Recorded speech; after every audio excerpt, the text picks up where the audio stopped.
Hello students, आज मैं class 9 ইউক্লিডৰ জ্যামিতিৰ পৰিচয়ৰ ভাগটো আগবঢ়াই লৈ যাম। আমি আজি 5.1 লেসনটো অনুশীলনীটো আলোচনা কৰিম আৰু সেই সমস্যাবিলাকৰ সমাধান কৰিবৰ কাৰণে আমি চেষ্টা কৰিম। তো আজি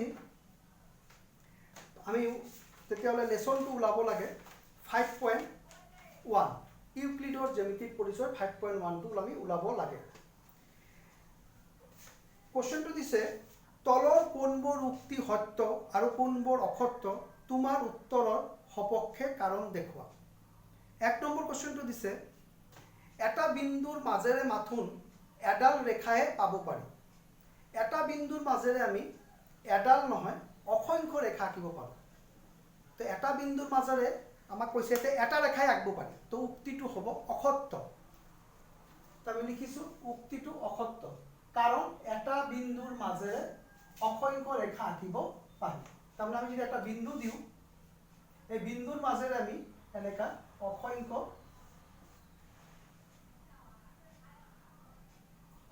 ৰেখা আঁকিব পাৰোঁ। 2 নম্বৰ কোশ্চেনটো দিছে দুটা বিন্দুৰ মাজেৰে অসীম সংখ্যক ৰেখা পাব পাৰি। দুটা বিন্দুৰ মাজেৰে, দুটা বিন্দু বুলি ক'লে দুটা বিন্দু আমি ল'লোঁ, এই দুটা বিন্দুৰ মাজেৰে আমি মাত্ৰ এটা ৰেখাই আঁকিব পাৰোঁ। নিৰ্দিষ্ট দুটা বিন্দুৰ মাজেৰে আমি এটা ৰেখাই আঁকিব পাৰোঁ। এইটো ইউক্লিডৰ সতসিদ্ধ আছে 1 নম্বৰত। তো এইটো উক্তিটো কি হ'ব? অসত্য হ'ব। তো আমি লিখিছোঁ উক্তিটো অসত্য, কাৰণ দুটা নিৰ্দিষ্ট বিন্দুৰ মাজেৰে এটাহে মাত্ৰ ৰেখা আঁকিব পাৰি। ইউক্লিডৰ শিক্ষাৰ্থ 1 নম্বৰত আছে। এতিয়া 3 নম্বৰটো আছে এডাল সীমিত ৰেখাখণ্ডক অসীমভাৱে দুই মূৰে বৃদ্ধি কৰিব পাৰি। এটা সীমিত ৰেখাখণ্ড, আমি এটা ৰেখাখণ্ড ধৰা এইটো ল'লোঁ, ৰেখাখণ্ড এইটো হয় যাৰ দুটা প্ৰান্তবিন্দু থাকিব। এতিয়া ইয়াক আমি অসীমভাৱে বঢ়াব পাৰোঁ এনেকা। তেতিয়াহ'লে উক্তিটো আমাৰ সত্য। এটা সীমিত ৰেখাখণ্ড অসীমলৈকে আমি বঢ়াব পাৰোঁ দুইফালে। এইটো গ'ল, এইটো ইউক্লিডৰ শিক্ষাৰ্থ 2 মতে। 4 নম্বৰ কোশ্চেনটো দিছে যদি দুটা বৃত্ত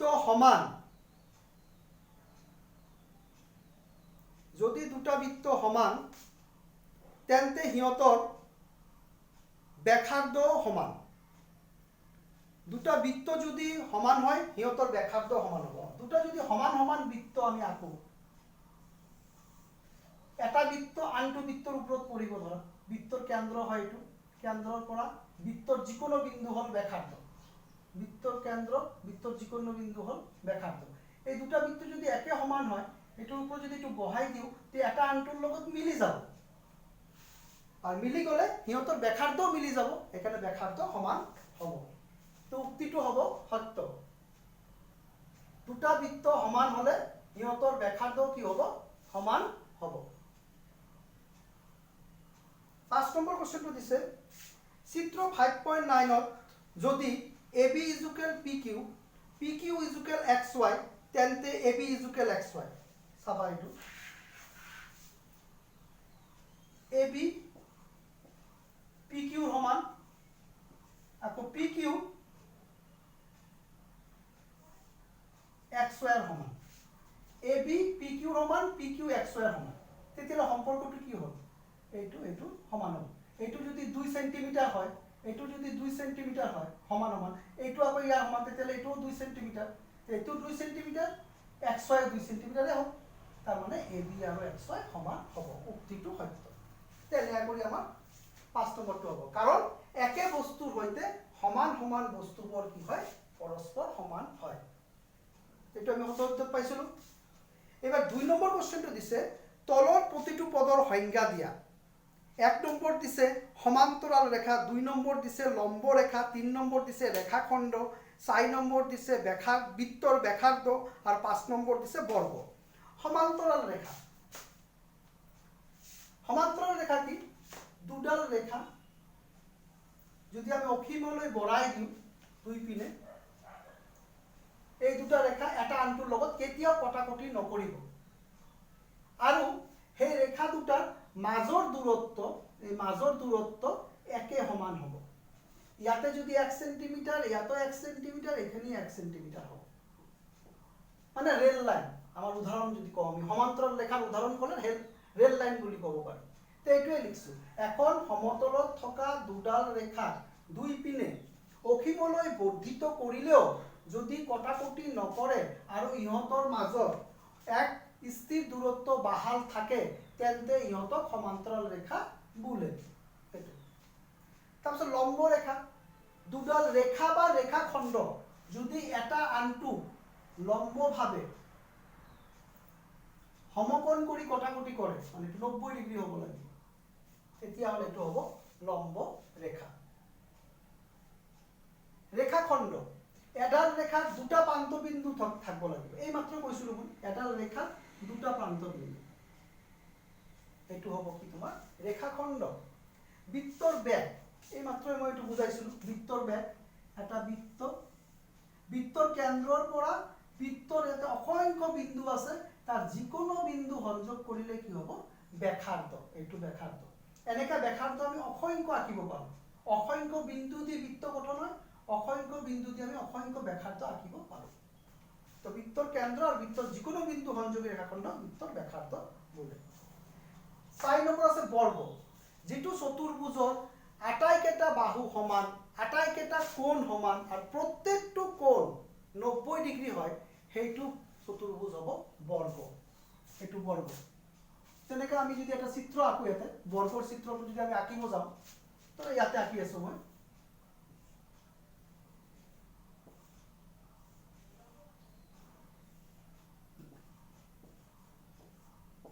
বৰ্গৰ চিত্ৰ এই 5 নম্বৰটো চিত্ৰটো যদি আমি আঁকিব যাওঁ তো বাহুবিলাক সমান হ'ব প্ৰত্যেকটো এটা আনটোৰ লগত এটো 2 সেন্টিমিটাৰ হলে এটো 2 সেন্টিমিটাৰ এটো 2 সেন্টিমিটাৰ এটো 2 সেন্টিমিটাৰ কোণবিলাক প্ৰত্যেকটো সমান আৰু প্ৰত্যেকটো কোণ 90 ডিগ্ৰী এটো হ'ব আমাৰ বৰ্গ হৈ গল নেক্সট 3 নম্বৰ কোশ্চেনটো দিছে তলত দিয়া হিকাৰ্য দুটা বিবেচনা কৰা 1 নম্বৰ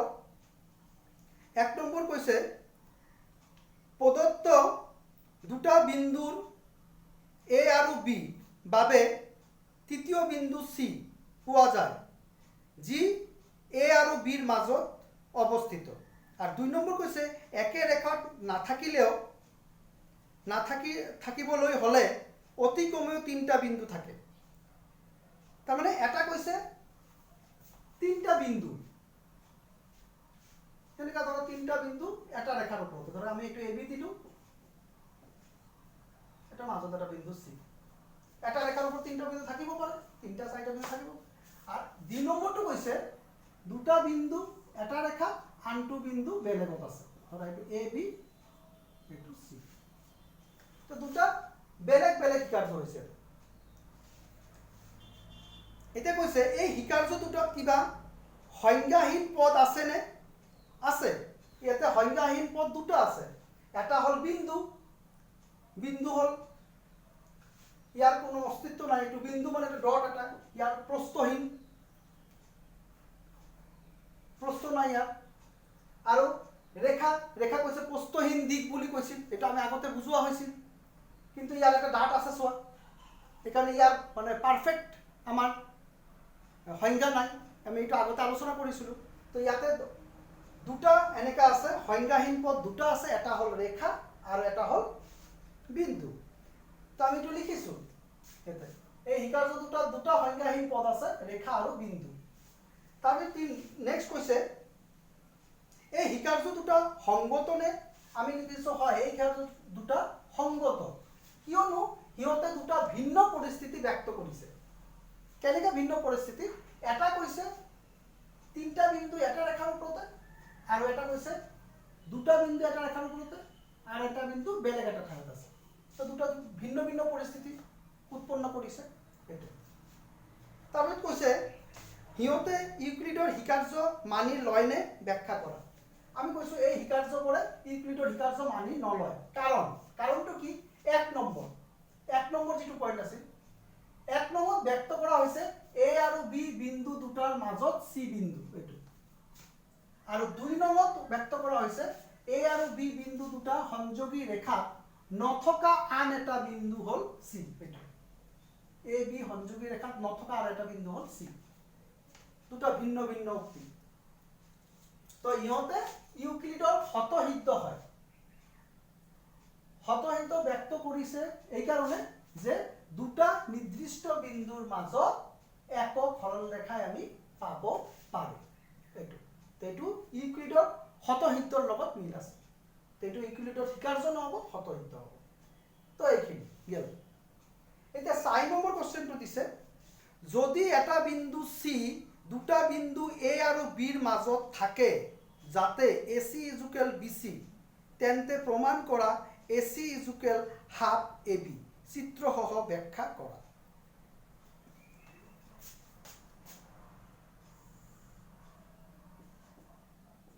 AB এটা ৰেখা তাৰ মাজত C এটা বিন্দু, C টো এনেকা কৰি আছে যাতে AC আৰু BC টো কি হয় সমান হয়। এইটো লিখিছো যদি এটা বিন্দু C দুটা বিন্দু A আৰু B ৰ মাজত থাকে যাতে AC ইজুকেল BC তেন্তে প্ৰমাণ কৰিব লাগে AC ইজুকেল হাফ AB।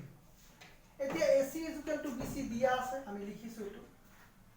এতিয়া আমি কি কৰিছো সমান সমান বস্তুৰ লগত একে সমান বস্তু যোগ কৰিম।